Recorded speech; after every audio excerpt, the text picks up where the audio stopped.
Welcome back, everyone. We're Simply Bitcoin. We break down the news, the daily fail, meme review, software releases, hardware releases, and the pleb sites. Joining us today, fellow Bitcoiner, fellow pleb, and contributor to Bitcoin Magazine, Sir Ulrich is joining us. What is happening? Hey guys, thanks for having me. And thank you very much for joining us. All right, we're taking him down the rabbit hole. Let's go. Nico, it's number time. Number time. Brought to you by Nodl. They make some of the best Bitcoin nodes, like the Nodl Dojo, the one I'm holding in my hand. It's in red. That means it's faster. Run your own version of Bitcoin Core, of the Lightning Network, all in the comfort of your home with the Nodl. Remember, guys, if you don't run your own Bitcoin node, you're trusting someone else's, and that is a big no-no for privacy. So run your own Bitcoin node today, like the Nodl. At the time of this recording, the block height is 737,627. The Bitcoin price, 38,645. Chain rewrite days, 678. Total public lightning capacity, 3,701.68. Moscow time, 2588. Blocks to the halvening, 105,372. And the Samurai Whirlpool unspent capacity. Samurai Whirlpool is a collaborative spend or coin join. It is not a mixing service, and the unspent capacity in that pool is 4,552.87, Nico. But before we end the numbers, I'm kidding. Request a pleb, right? A pleb wanted to know what a million sats was in Kaka US dollars. So what is the number? $386 and 47 cents. No one cares about the cents. Cents are just don't get me wrong. By the time they actually listen to it, the price will have changed anyways. But at the time of this recording, that's what you could get. That's what a million sats will cost you. Look, less than $500, you've got a million sats. Remember the days when you used to be able to get a million sats for like $50? It was wonderful. And I remember thinking, and just for the record, I remember thinking, I'm late. Yep. I remember sitting there going, man, $50, $100, I get a million sats or it wasn't 2 that million long sats. ago. I was like, it wasn't that long ago, dude. I remember I think it was the Swan Twitter channel that posted it, but dude, in 2017 the price of Bitcoin was in the thousands. That is absolutely insane. That is the power of hodling. That's why we stick to the signal. The signal is Bitcoin. But anyways, I have a really interesting stat. I wanted to pass it on to you guys. I think it's a great, we could riff about this a lot. This is Eric Weiss, and he posted a screenshot. Inflation is destroying the lives of billions of people. We need to educate the world about Bitcoin and get some sats into the wallets of the people who need them most. So this is Turkey. Turkey over 60% inflation, Argentina over 50%, Spain almost at 10%, Netherlands almost at 10%, Chile almost at 10%, Russia is at 8%, which is kind of funny because they did the whole sanctions. So they literally declared economic war on Russia, and they did fuck up the currency for a little bit. But because, and again, we're not taking any sides politically, I'm just observing, but because Putin partially backed the Russian ruble by gold, it actually became very difficult for the U.S. to destroy the Russian central bank like they had planned with the sanctions. So the question is, right, if the sanctions didn't do anything and Germany is still buying that natural gas from Russia, who are the sanctions really hurting? I would say the Russian people, more so than the Russian government. So it's like, this is crazy, and to steal it's not really his line, but I saw it in his bracelet, to steal Sir Ulrich's line, right? This is why separation of money and state must be essential. No politician or group of elite people should have the power to just take millions of people out of the financial system. That is bonkers to me. It's absolutely crazy. Anyways, Colombia, right? I think really China, Japan and China, Switzerland, really, South Korea are really the country. But even then, it's like the money is still stealing from you, dude. Like, it might be stealing from you ever so slightly so that you don't notice, but it's still stealing from you. And then the reason I want to pull all this up is because I want to talk about the IMF. Right, the IMF, right? It's like, crypto can't hedge your investments. It's dangerous to the financial system. Who are that? And to use Gladstein's own words, right? They're talking from a place of financial privilege, because if you live in Argentina or Turkey or one of those countries, like I would say most of the world's population, more than half the world's population lives in a country that does not have a stable fiat currency. Bitcoin is perfect for you. Who the fuck is the IMF think? Like, what is they thinking? Because they're not really thinking from a place of, oh, we're really concerned about the social welfare of all these people. They're really coming from a place of Bitcoin is a threat to our power and control, and therefore we must say anything and everything in order to stop that, right? To nip it in the bud.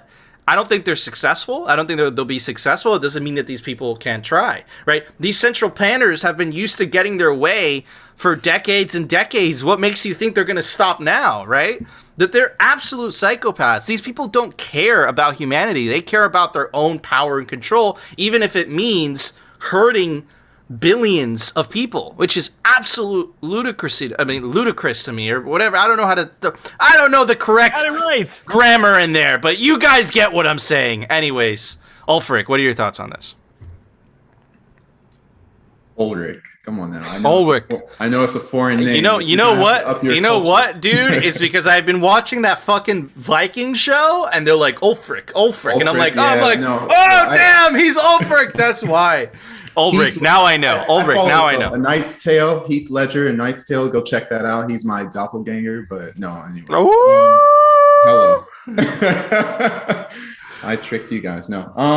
In terms of that news, when you think about Argentina, when you think about Turkey, you guys think about those entities, and maybe people in the financial realm think about them. But I think us as Americans, people who live in the Eurozone, we're living in that first world where we are protected by a relatively stable currency. I mean, all fiat currencies based on what the dollar is. That's why people don't think that they're losing its value, because right now we live in a world, unit of account, $1 equals $1.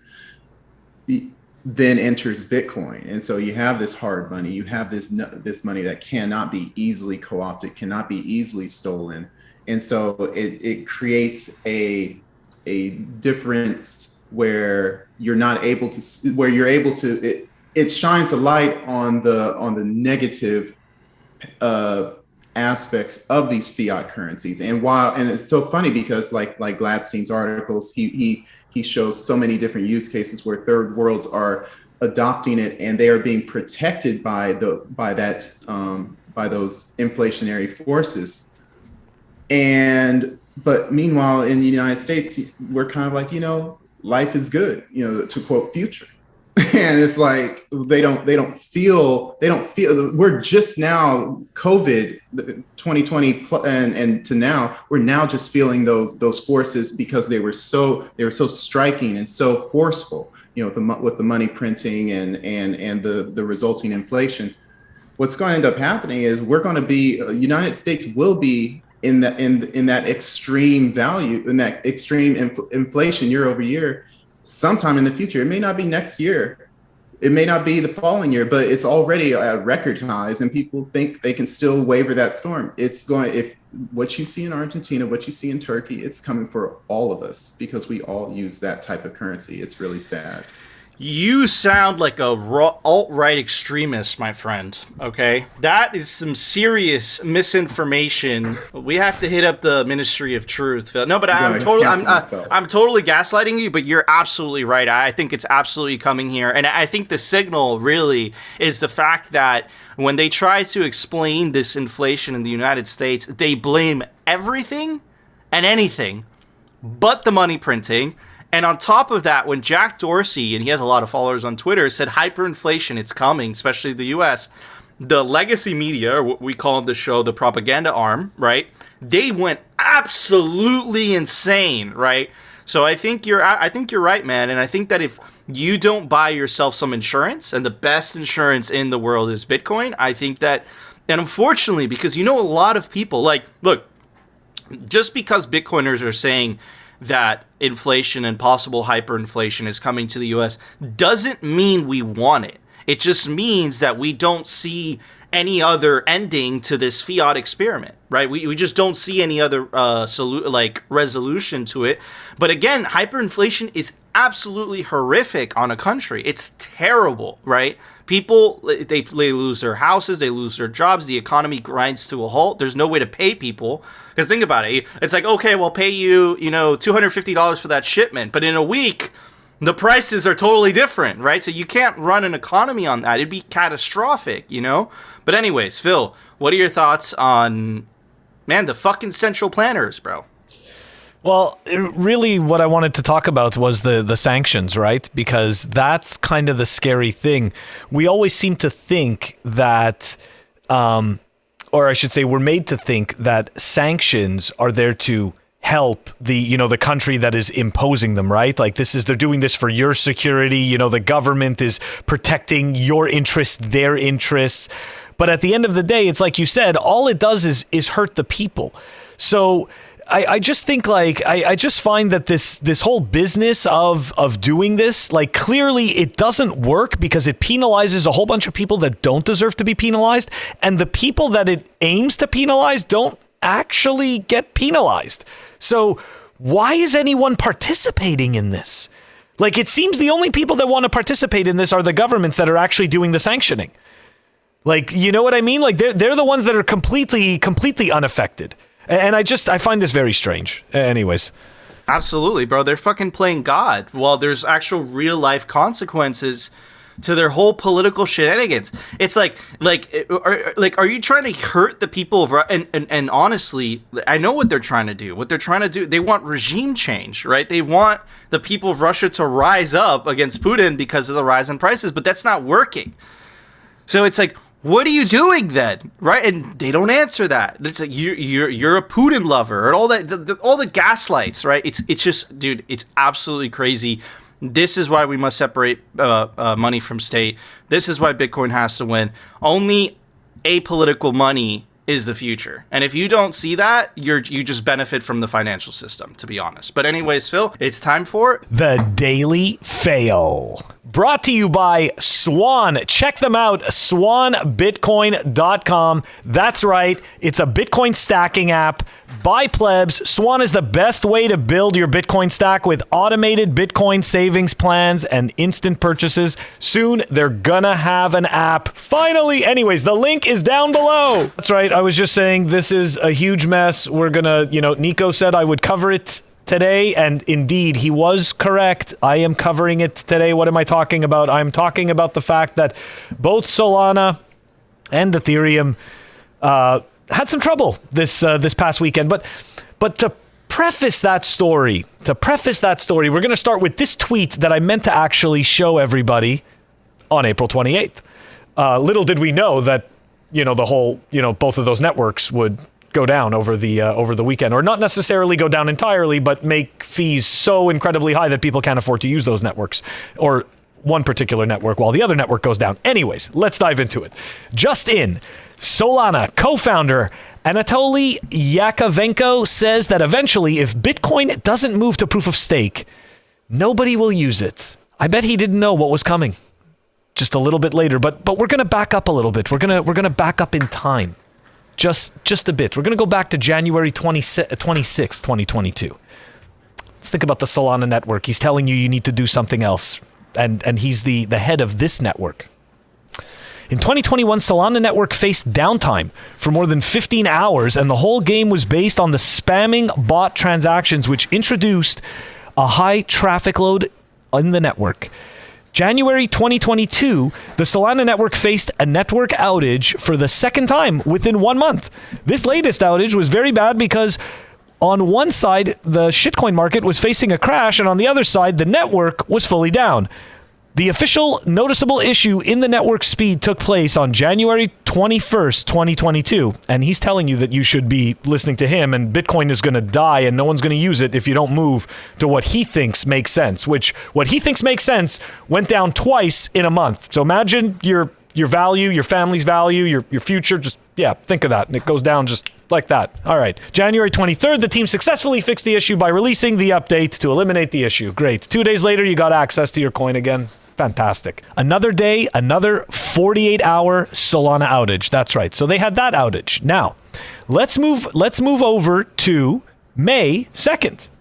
4 days after Anatoly posted that. The Solana proof-of-stake blockchain network suffered another outage after a significant amount of transactions flooded the network. Solana's proof-of-stake network has had difficulties in the past as block production stalled for hours in mid-September. But it also happened in January. So now we're talking about 3 times. All right. Block production on the Solana mainnet beta has halted. Validator operators should prepare for a restart. That's fun, right? Prepare for a restart. Okay. So this got published very recently. What was it here? April 30th. And this is actually an ETH. This is I don't know if he's an ETH developer, but he's got ETH Foundation in his in his profile. Anyways, here we go. Solana Foundation published beta cluster restart instructions that include instructions to block NFT minting bots manually at the L1 layer. Why does this matter? Don't forget, only censor the network until it looks steady again so we can start saving face with an online network. Okay, so yes, essentially, they were asking to censor transactions so the network won't go down. The best part, bro, is if I may interject here, Phil. Yes. The best part is the fact that they called it a beta after the fact. It wasn't a beta before; it became a beta after it broke. I was wondering. I was like, "Hey, wait a second. When was this thing becoming a beta?" I thought it already was a beta and it launched. It's all marketing. It's like, oh fuck, it broke. Oh, it was a beta the whole time, guys. It was a beta the entire time, dude. It's a fucking joke. This is why very, very powerful people, right? Politicians, the WEF, the World Economic Forum, they're all pushing for proof of stake over proof of work. Even though proof of stake has not been proven, right, to have the same qualities of proof of work, they're not concerned about that. What they're concerned about is, can we manipulate this? Can we control this, right? Yeah. Proof of work, they cannot. Proof of stake, they obviously can. Look, if you could shut down a network just like that, right? What makes you think a government or a very powerful institution can influence a government to possibly stopping it? It's obviously centralized. They can only do all of those moves if it was a centralized network. It's absolute garbage. But I'm concerned because, and I'm gonna keep saying it. This is the most powerful social attack that I've seen on Bitcoin ever. Right? Yep. Is this push for proof of stake? And unfortunately, there's a lot of people that care about the climate. And I'm not saying that's not a noble cause. I think it's a noble cause. I just think the methods in which they're using, right, using big government, using coercion, are not going to get them where they think it's going to get them. Right? So that's all I have to say about that. But anyways, Ulrich, I said it right this time. What are your thoughts on this, buddy? I was thinking about how they shut down the Solana network for a few hours, censor it until the blocks start, until they start validating the blocks again. It's very similar to I want to say they shut down commodity trading this week for whatever reason, probably because hard assets are blowing the heck out of fiat currency right now, and they don't want regular people to gain any sort of foothold or advantage on a good trade. So they just halt the market out of nowhere. And these are the kind of controls that the legacy system is used to right now, where it's like, hey, if the market is going haywire, then let's stop it, reset it so that the right people can get the right incentives, can get the right gains.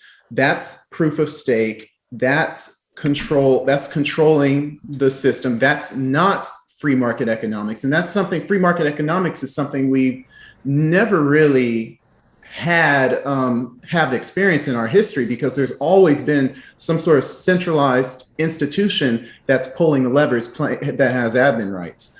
And I hear that all the time. You have people complaining about the overarching cryptocurrency market.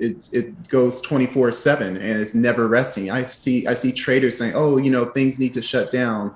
It needs to only go 8 hours. Why? That's more free. That's more freedom than ever, because it's more price discovery. It's more accurate price signals than anything on NASDAQ or the New York Stock Exchange. So when it comes down to proof of stake versus proof of work, as you guys have said it plenty of times before, the legacy system is proof of stake. Proof of work is literally the monetization of energy. When we pursue energy, when we incentivize the discovery of energy, humanity progresses. We have graphs, we have metrics to prove this. The highest, the countries with the highest energy usage have the best per capita income. Yep. The ones at the lowest end, they're struggling, and they want all those low end countries, they meaning WEF, centralized authorities, Green Party, they all want them to say, oh, no, you guys don't need to go find more energy. You guys need to stay right there, or go just make your whole infrastructure based on solar, or even better, wind. That's really good for you. Meanwhile, they'll stay in their current state, subservient and as an indentured servant to Europe and North America. It's sick. 100%, dude. And they even market it, bro. You own nothing, be happy. Like, these people are absolute psychopaths. And to add, as much as they would like us to believe that we're the psychopaths, that is pure projection. But dude, look, at the end of the day, I think you hit the nail on the head, Ulrich. And that is, look, it is directly correlated, the amount of energy that humans are able to harness and the prosperity of humanity, right? So the less energy that we use as a species, the poorer we become, right? You control energy, you control people. It's the same with food. You control people, you can control food, you control people, right? And these people, right? These crazy people, right? Yeah, man, they really think that they know what's best for the world, right? And that's the exact opposite of person that you want to have power. Anyways, Phil, I think Bitcoin does fix this, though. It's to add some good news in there. Anyways, Phil, what is the next fail, my friend? Well, yeah, it was kind of like on the heels of that one, right? It was kind of a two-parter. So while Solana was shitting the bed, we also had Ethereum that was also taking a dump. But it was, for some people in the shitcoin realm, it was a happy time. Right, so let's dive into this here. Yuga Labs sees 561 million in other side Ethereum NFT sales within 24 hours.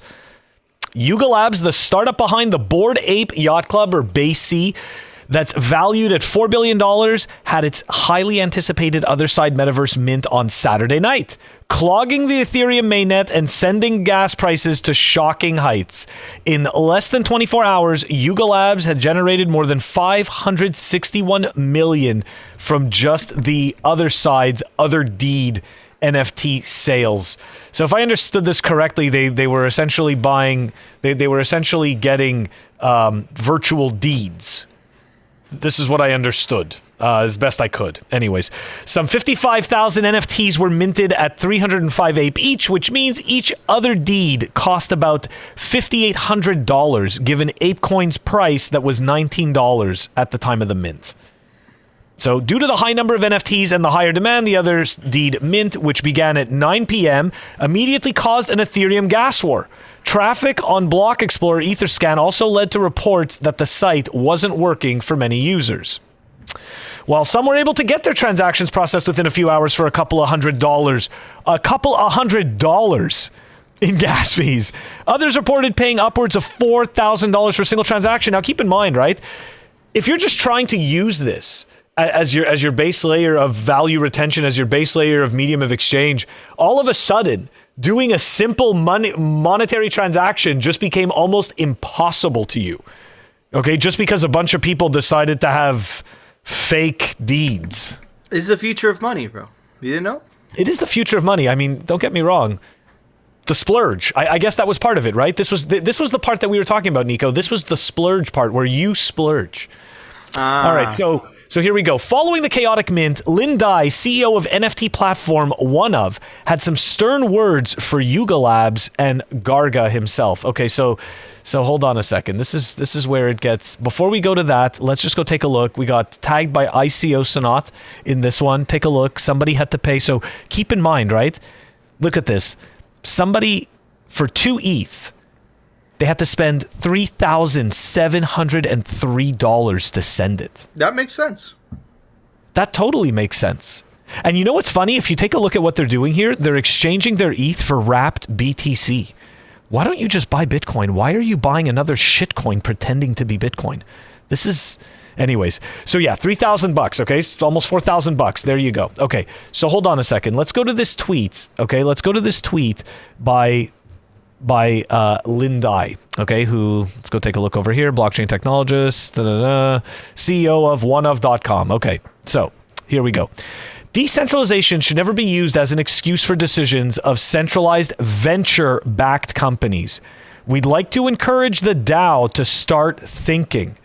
As if your DAO board is not made up of your VCs. Time to take responsibility, be accountable to the community. Now, what is he talking about? This was Yuga Labs put together this really long, pathetic thread, essentially blaming Ethereum on the fact that these guys didn't put any optimizations into their code. And, you know, like there was a whole bunch of screw ups, right? And these people are just blaming everyone. But essentially, this is what Yuga Labs said, okay? They said, we're sorry for turning off the lights on Ethereum for a while. It seems abundantly clear that ApeCoin will need to migrate to its own chain in order to properly scale. We'd like to encourage the DAO to start thinking in this direction. Okay. So in this case, the DAOs, these are all made up of their VCs, as one of their fellow shitcoiners pointed out. So again, what you're seeing is people that are not taking, okay, and this is to me the main takeaway, they are not taking the value that people are putting into this seriously. This is why they shitcoin to begin with. Otherwise, they'd be building on Bitcoin. Because the reality is that if you're building on Bitcoin, you are most likely going to deal with very little funding, maybe even no funding for a long time until people actually see value in what you're building. And then once that happens, people decide that, hey, you know what? Maybe we should fund these people for what they're doing. And the truth is that these people, okay, these groups they don't have the patience to wait to build something serious. So they're just going to build some crap. And this is how you end up with a situation like this. I mean, are you kidding me? Imagine this was the medium of exchange. Imagine that everybody sat there and was dumb enough to listen, right? The World Economic Forum, oh, let's put it on Ethereum. All of a sudden, it's going to cost $15,000 to buy a $6 milk, you know, or a $5 milk. Like, you kidding me?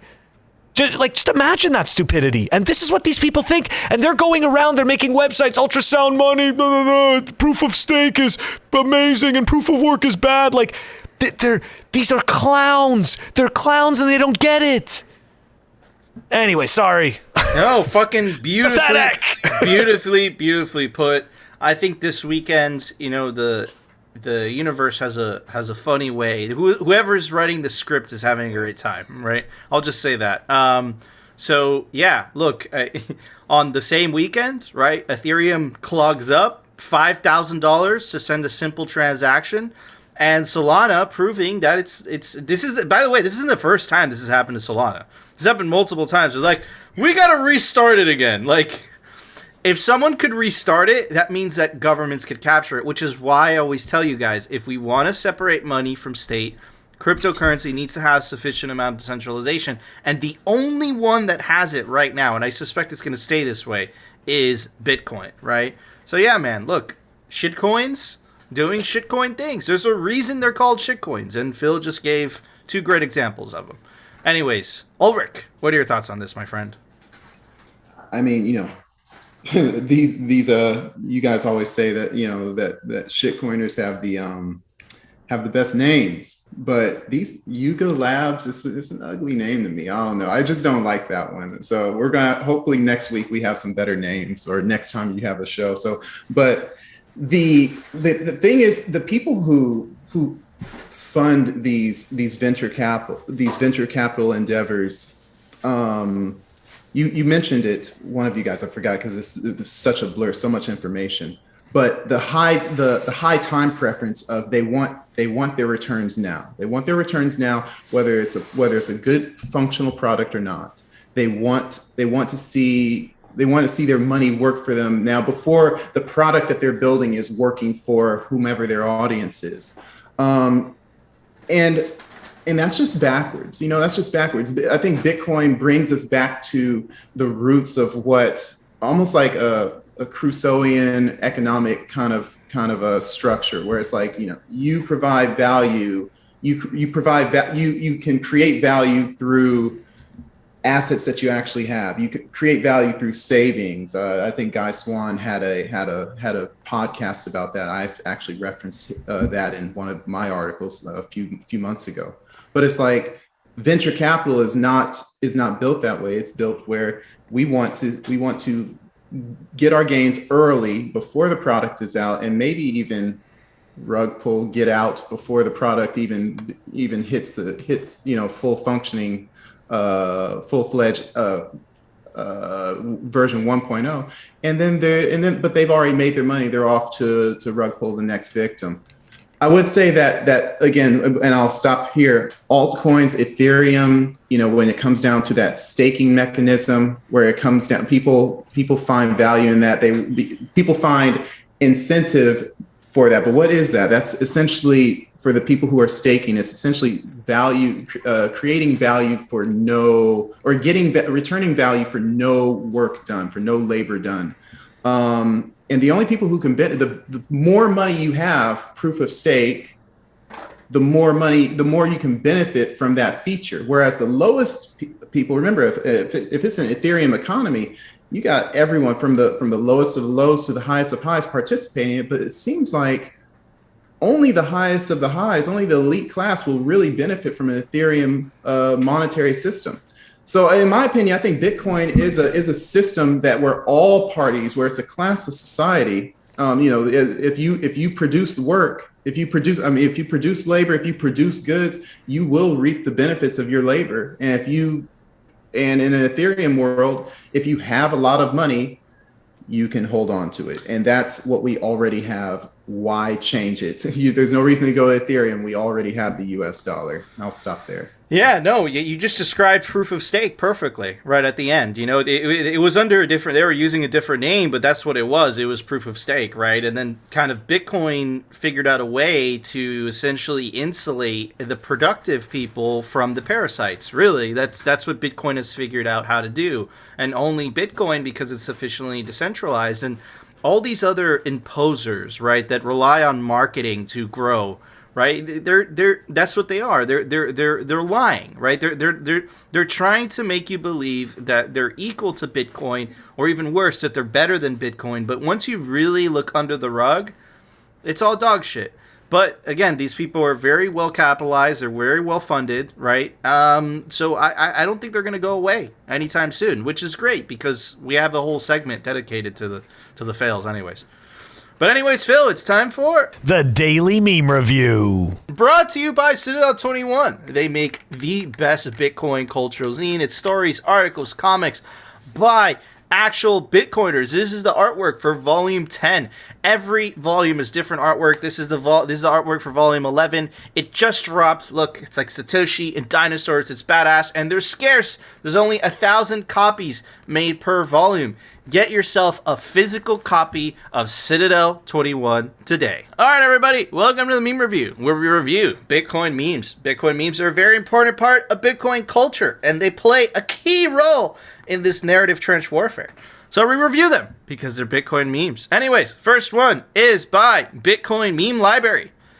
And that's weird. I don't know why he would be snorting something. Very strange. But he is snorting giant green candles. I like that. Anyways, moving on to the next one. It's by Bitcoin and Bald. Solana investors rationalizing holding their shitcoin. Oh man, that seems hard. Look at her legs are just, holy crap. But yeah, very good meme. All right, moving on to the next one. You can't bullshit math. Shout out Fartface2K. This guy's the man. You have to give him a follow. Global balance sheet, Bitcoin. Absolutely true. Moving on to the next one.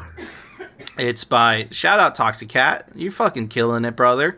Well, I'm very happy to have you on Bitcoin Twitter. So Bitcoin Improvement Protocol 119 debate. By the way, we're finally going to do that episode. I know it's been requested a lot. We have Leron. We've been waiting on Leron. Leron's been traveling. Leron is the Simply Bitcoin technical correspondent. He's a software dev. He handles all the technical stuff. Phil and I, we're going to have him tomorrow. The episode drops on Wednesday. And we're going to explain it and all that good stuff. Yeah. But everything is basketball talks. This is right. This is a very niche kind of meme for Bitcoin Twitter. So shout out to Big Sean Harris. Shout out to Big Sean. If you know, you know. But look, for Big real, Sean. Who the fuck has this type of table? And what the fuck are they talking about? Like it's small enough. It's small enough where it's not that weird, but it's too big where what are you gonna do? Scream across the table? Like just one person talk at a time? Like it's very strange. Like have you ever been onto a Zoom chat with too many people? Yeah. This is the real life version of that. Anyways, yeah, it is. Moving on. Like fucking weird. Like this is fucking weird. And like look, like if you're sitting here and someone's sitting here, do you just reach across? Like, it's very strange. Maybe that's why they have those microphones. Right? I don't know. It's very strange. Okay, anyways. This is good. Being fiat poor is a badge of honor. Your bank account at the beginning of the month, your bank account at the end of the month. It's true. If you don't have a couple overdraft fees, you're not a true Bitcoiner. If you know, you know. All right, next one by Bitcoin Leota. We need to accept that not everyone will understand Bitcoin. These are great. Great, by the way. They're great. 15 pack. 3 more cans than 12 pack. Whoa. This is caution. Do not insert in mouth or the thing. Right? Really? Oh, Jesus. Wash inside out. Remove child before wash. Dude. Are these real? This is how stupid we are. Open box before eating pizza. No, like, are these? Can't be real. I don't know if these are real. Hold on a second. Hold on. You know what? Never forget this. There were kids that were eating Tide Pods. Okay? Oh, yeah. Just saying. People are fools. Yeah, I totally believe that they're real. Buy Bitcoin, don't eat Tide Pods. Tide Pods they're expensive too, I think. I don't know. Anyways, yeah. So we tax alcohol, cigarettes, and gasoline to discourage bad behavior. Tell me again why we tax income?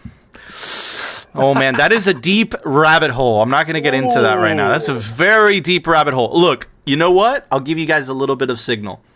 The Federal Reserve and the federal tax income were created and were released on the same year, 1913. There's your hint.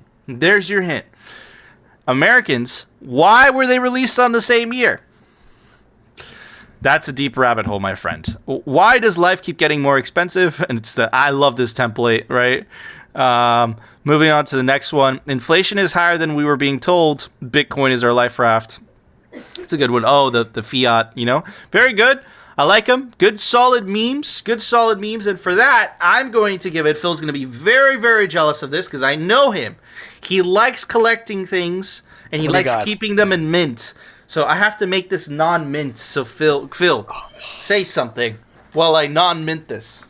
I can't believe he's going to do this. He will actually ruin stuff. He will ruin perfectly good items just to make me cringe. This is how weird. This is how weird it's gotten. He got like a box of a whole bunch of really cool stuff from Lucio Paletti, and he's been like using this against me for the last week. So Phil and I have different theories in life, right? I come from the theory of you have one life, so you have to use things, right? And Phil comes from the theory of everything. You have one life, you need to keep things in mint. Everything must stay in mint. So here's the Lucio Paletti sticker, right? Look at that. Bitcoin, no lives. All the skulls have different fiat things. And what are you doing? Are you going to ruin it? It's ruined. But the pen's out of ink. But I That's, you know what? That's ruined. Why would you even do that? Because it's a sticker. I'm going to stick it on the wall, bro. Are you? That's the problem. See, that's the difference. I know I'm not going to stick it on the wall, so I wouldn't do that. That's my point. Anyways, Phil, what would you give those memes? All right, well, you made my meme. You made my score uneventful. Here we go. I'm giving it a carrot. That's right. It's getting a carrot, Bitcoin carrot sticker, right? They let you earn sats. Bend it a little bit. Bend it a little bit. Bend it a little bit? Look, but it's okay. It's okay. There's nothing written on the back. It's nice and clean. Don't worry. It's still mint. Anyways, Ulrich, what would you give those memes? So I have 2 scores. The first 3 or 4, I would say, are more savage memes. So in light of its savagery, I decided to give them a portrait of one of my favorite fictional characters who happens to hang over my mantle, the famous bounty hunter Boba Fett. I sent you that picture, so you guys will pop that up. The last couple, I thought they were very sound money principle focused. And for that reason, I'm going to give it this little wristband that me, Mark, and Mike Hobart. If you haven't interviewed Mike Hobart, definitely bring him on the show. He's great. But it's a wristband that says "Separate money from state" and hashtag Domi. Where is the Domi part? Hashtag Domi, and that's based on our website, which is the Declaration of Monetary Independence.org. I suggest you guys check it out. It was presented in its full 9x12 printout version at the Bitcoin conference in Miami. Sort of me and the other 2 guys' pet project. We love it. It's pretty good generalization of what's wrong with fiat and why Bitcoin fixes this. It's a passion of mine, and whenever I get a chance, at least Mark tells me, hey, whenever you get a chance, you should go to someone and say, did you sign Domi? So that's for you, Mark. That's for you, Mark. Anyways, awesome scores. Got a little deep there. Ulrich's going to send me the Bubba picture so I can pop it up. He's going to send it to me right now on Twitter so he doesn't forget, because sometimes people forget. But anyways, guys, we want to know if you agree with our scores, you disagree, let us know down in the comment section. Comment. And, of course, make sure to subscribe to us on alternative video platforms like Rumble.com and BitcoinTV.com. They don't censor there because it's Bitcoin TV. And make sure to join our Telegram group, and you could link us some dank Bitcoin memes to review so we could review them on the Bitcoin meme review. But anyways, Phil, it's time for the Daily News. Brought to you by CryptoCloaks.com. They make some of the best Bitcoin 3D printed Bitcoin merch, like the famous 3D printed Bitcoin art grenade sculpture. Comes in any color you want. You want it in Simply Bitcoin colors? He could do that. You want it in just black? He could do that. You want it in Peter Schiff colors? He could also do that. Yes, it comes in gold. That's fucking awesome. And you can take advantage of the link down below to get 5% off CryptoCloaks.com. All right, everybody. You guys know the drill. If you've been tuned into this channel, or if you're new, I'll catch you up. Well, we've been on top of this, Phil. So, a little bit of context. Bitcoin right now is enduring the biggest social attack I've ever seen. And it's somewhat successful, right? Essentially what's happening is that very powerful interest groups, political parties, the World Economic Forum, a lot of very powerful people are using climate as a reason or as a method to attack Bitcoin. It's a very powerful social attack. It's relatively successful as well. In Europe, they almost banned proof of work because they want to push proof of stake, right? Something that doesn't work conveniently, right? Something that they can control conveniently. They're pushing proof of stake, but they're trying to actively ban proof of work. The vote failed in Europe, and proof of work was not banned. But in New York State, it's actually moving forward. They're banning proof of work because it's environmentally damaging.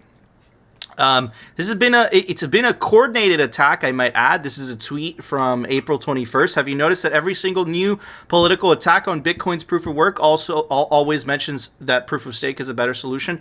All of these attacks have very similar language. This is the original Huffman letter to the EPA, essentially calling on the EPA to ban proof of work because it's quote unquote environmentally damaging. There was a Senate committee on this cleaning up cryptocurrency, right? They're setting up the scene already there. They're setting up the tone. cryptocurrency is dirty. We at the government, we must clean it. Also, EU, right, tried to ban proof of work. They didn't accumulate enough political willpower to do it. But again, in the language, and there was European politicians that were caught. Let's push proof of stake, but let's kill proof of work, right? We had, this is also New York State, right? Also the World Economic Forum, with the debunked bullshit. Bitcoin consumes more power than all these countries, right? It's setting the tone. It's telling you. It's not getting into the nuances. It's not getting into details. It's already telling you Bitcoin is bad because it consumes a lot of energy, right? Which is, I think it's bullshit. I don't think something is bad because it consumes a lot of energy. What type of energy is it consuming? That's not important to their narrative, which is why they're not telling you. New York Times articles, right? So crazy stuff. Well, as I've been telling you, right, since the infrastructure bill, Bitcoiners really put on their pants, right? And a lot of powerful Bitcoiners, and I don't know if I can get into the details of that, but we've mobilized, right? And part of that is Chad Saylor and Jack Dorsey, and they put up together something called the Bitcoin Mining Council. And when it was released, a lot of Bitcoiners were rightly skeptical because we were just like, wait a second, a mining council in Bitcoin? What the fuck are they talking about? But we were actually one of the only shows that went on to say, I don't think this is perhaps to micromanage mining. I think that this is more so to protect the narrative, to essentially guard the narrative from the social attacks. And we said that because at the beginning we were very skeptical. We're like, what the fuck is this shit? But when you started doing a little bit of digging, you started realizing, wait a second, right? So that's exactly what they're using it for. So Dorsey, Saylor, and Fidelity all have huge investments in Bitcoin, defend environmental impact of Bitcoin mining in a letter to the EPA. Right, so this is the famous Huffman letter, right? We read it to you. This was the one that AOC signed and all that. And here's Nick Carter, and he gets into the nitty gritty of it. And I think he actually was responsible for writing this letter. We're going to go through some of it. We don't have time to go through all of it, but of course we will put the entirety of the letter down below. Make sure if you want to read it, you could do so. But anyways, this is what Nick Carter had to say. Will the 23 members of Congress that signed the Huffman letter to the EPA read our response, signed by the most eminent firms in the Bitcoin space, or will they simply wallow in continued ignorance? I don't think it's ignorance. I think it's purposeful, and I think it's because Bitcoin takes power away from government and it gives it back to the individuals. And there's a lot of people that have a lot to lose if that happens, which is why you have such a coordinated attack on so many. If this was an isolated incident, if this was just congressmen and women doing that, then you could say, you know what, maybe it's ignorance. But the fact that it's the same talking points in New York State, in the Congress Committee, the cleaning up crypto, in the European Union, by the World Economic Forum, makes you understand that this is a combined attack.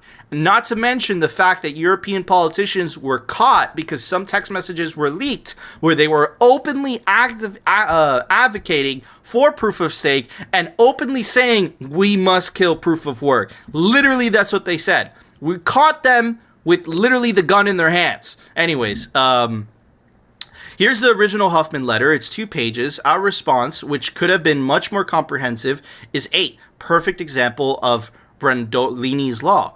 We didn't talk much about this, but Congress asking the EPA to regulate the kind of computation data centers are doing is disturbing and authoritarian. Understand that this is not just a Bitcoin fight. It will touch everything soon. This is what we've been saying about the ESG bullshit. You control people's energy use. You control people's. You control people.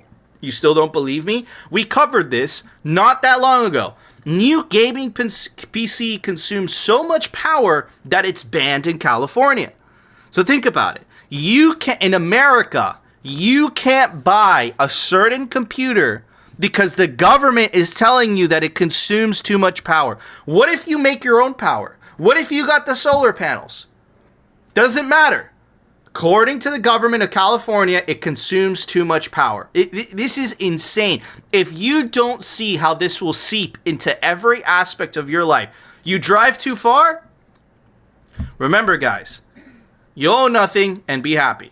Imagine if we admit the precedent of deeming certain kinds of computational wasteful and giving the state the power under an environmental pretext to determine what is valid and what is invalid compute, tech builders throwing a proof of work under the bus ought to recognize this. I'm seeing a few firms saying it's time to build, but fostering the state attack on proof of work by saying they only invest in proof of stake. Proof of stake hasn't been proven to work. That is the craziest fucking part.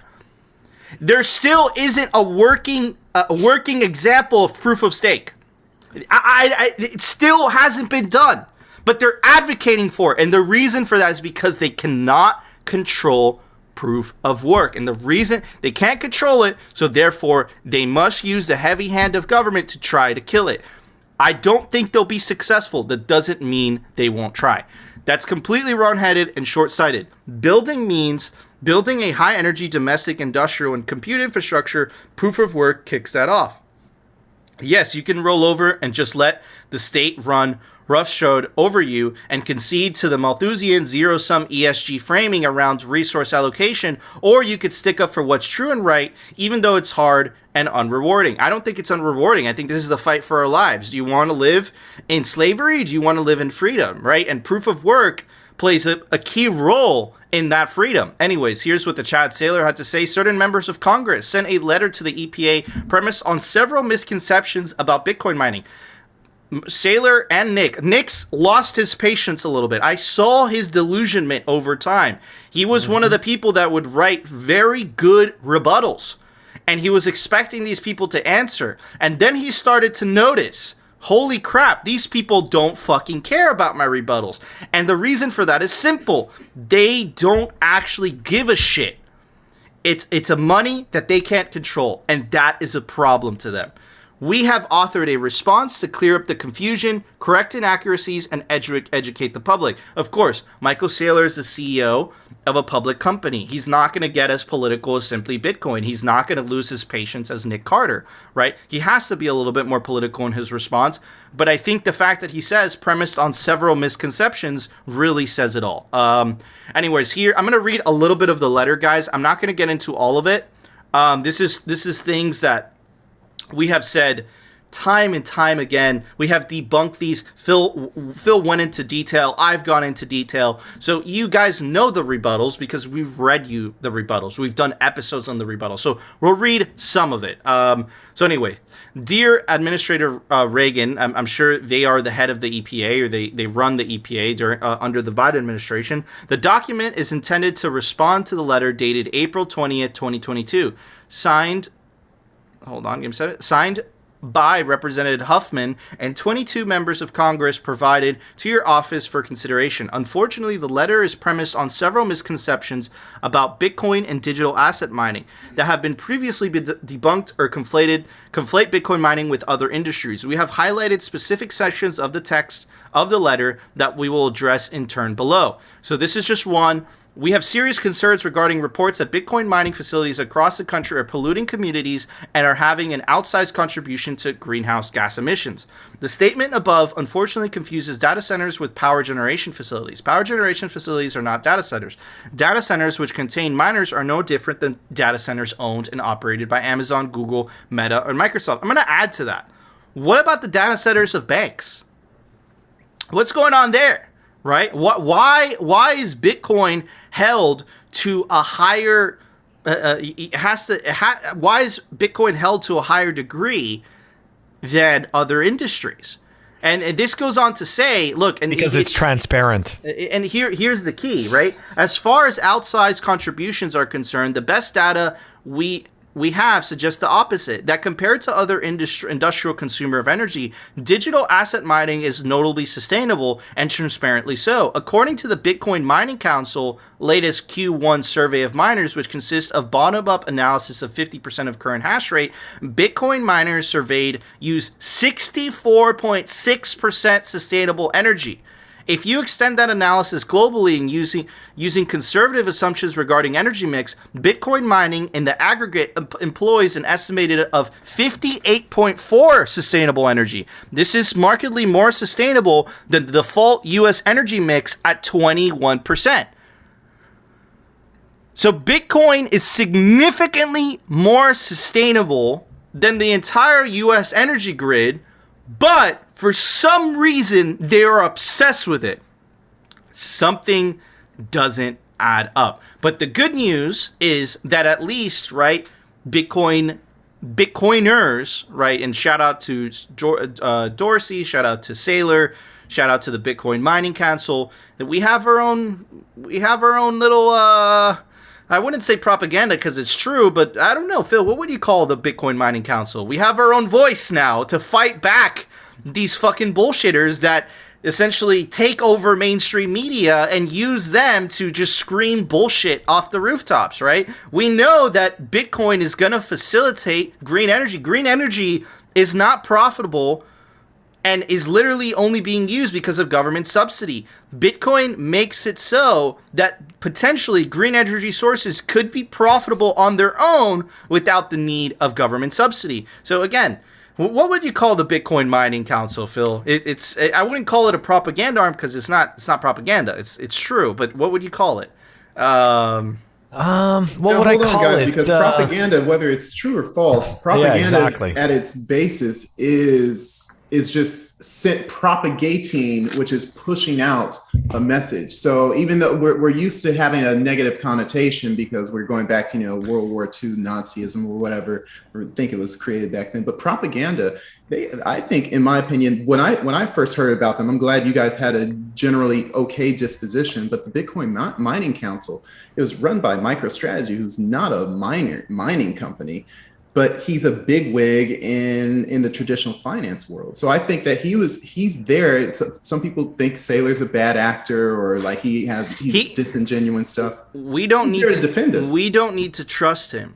No, he's just protecting his own incentives. Exactly. He has a large investment in Bitcoin, and essentially, the old saying, the enemy of my enemy is my friend. I'm not saying that Michael Saylor is an enemy or not. It's the fact that you hold a lot of Bitcoin, or perhaps you hold some Bitcoin if you watch this show, and he holds some Bitcoin. He just happens to have billions of dollars to protect his investments, where us plebs have to start a YouTube channel, right? So again, I don't know what you would call this, Phil. I got to agree though with Sir Ulrich, about the it is a propaganda platform, but the thing is that it's a very well structured and how could I say this, very specific, right? It's not just like to spread a whole bunch of information, it's targeted information and it's targeted to specific groups. Like you'll notice that it only comes out to play when it needs to, right? It's not just constantly spreading information. It's not like us, right? Where every single day we're doing Simply Bitcoin. Like those guys come out only when they have to come out. Yep. But I did want to touch back on something that you said about ignorance. Slight pushback on it, but I'm going to call it willful ignorance because they are being willfully ignorant. They are acting as though they don't know. Okay, so it's just like I'm just going to willfully pretend that this doesn't exist and I will act as if it doesn't and I'll carry on my life as though it doesn't. But in fact, it does and I'm actively ignoring it. So I think that to a certain extent, I think that there's a little bit of that hypocrisy that's going on as well. Because Nico, you and I have discussed this, multiple times, right? Like Bitcoin's incentives are such that it incentivizes the individual. So even though we're acting on our own selfish incentive to store our value and to make it censorship resistant, by doing so, we're contributing to the network by hodling. I know that there's some people who consider that controversial, but I do think that hodling does contribute to the Bitcoin network, right? And then some people get a little bit more into it and they start, they run their own node or they have a miner. Or they have they do all these things. They hodl, they mine, they have nodes, and that's it. So by acting on our own selfish incentive, we end up doing the right thing for everyone that ends up joining the network. And keep in mind, it doesn't matter when they join the network. It doesn't matter for how long they join the network. We always talk about how Bitcoin is truly inclusive because it doesn't have to sell you as inclusion. You can simply just join or leave the network as you desire. That is pure inclusion right there. Anyways. That's the beauty of capitalism, right? The beauty of capitalism works the same way. Out of the selfish pursuit of profit, you have to provide value to other people's lives, or else they're not going to pay you, right? That's literally how it works. But at the end of the day, it's helping you. Phil, there was an open source software release today. Why don't you tell everybody about it? Software releases brought to you by CipherSafe. Check them out, ciphersafe.io. The closer I get to moving, the more worried I get to where I'm going to keep my seed and make sure that it's secure. Store your seed in the Cypher Wheel or the all-new Cypher Grid. They both come with a tamper-resistant wire, but the grid comes with a punch tool. All right, guys, we've got Mercury Wallet version 0.6.26 that was released. It's down below in the show notes. Don't forget to check us out on our audio-only platforms, Apple Podcasts, Spotify, and Anchor. And if you want to stream us sats, check us out on fountain.fm. You could stream us sats through Breeze. Awesome. Thank you, Phil. All right, guys, that was the show. Before we go, I want to give a very special shout out to our awesome clothing sponsor, RepresentLTD.com. Phil and I wear the hoodies every single day. Phil has the new Bitcoin one. He just released Bitcoin merch. I have the blue one. Anyways, you can take advantage of the promo code down below to get anything off. 10% off anything off the RepresentLTD.com store. I also want to give a very special shout out to our awesome guest, Sir Ulrich. You go give him a follow on Twitter at Kobe Duran. Kobe Duran.